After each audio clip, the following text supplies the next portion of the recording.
Equipa conjunta USI Polícia Nacional Timor-Leste halo inspeção para serviço Comando Município Dili.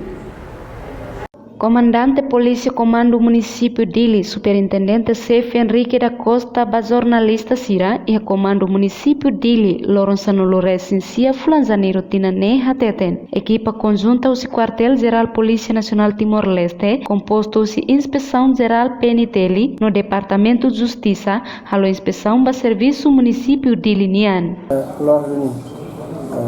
Hoje, dia 19 de janeiro de 2022, a equipa conjunta fosse quartel geral minha, nós composto fosse inspeção geral PNT minha, vamos Departamento de Justiça, mas a inspeção vai serviço comando município de minha. Beliau hari kona vai utilização na registra armas tamanasai. Segundo, hari kona bahia serviço operacional minha. Terceiro, hari kona bahia disiplina kali disiplinar dengan registra komando município Dili.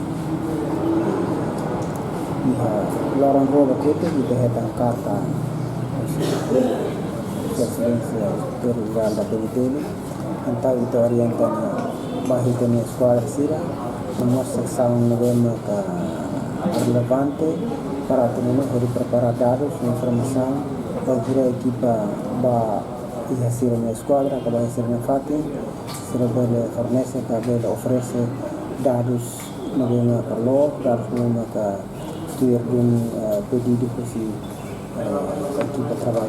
Comando Município Dili e regras utilizadas para armas brancas. Nessa orientação, o comando não vai membros. Equipamento mesmo que completa para o serviço. Lori, na vez ita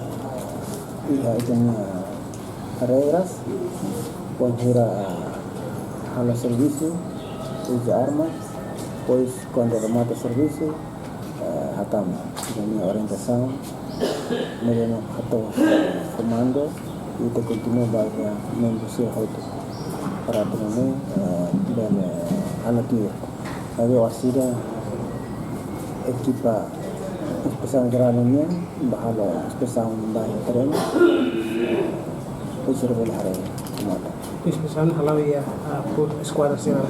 Comandante Polícia Henrique Musdehan, Comando Município Dili, dados fon efetivo tinane hamutuk atus 5 sanulu racing itu, mebe balung hetan moras nebe bakua ona no balung abandona serviço, no efetivo los ia tinane atus hat sianulu racing hat.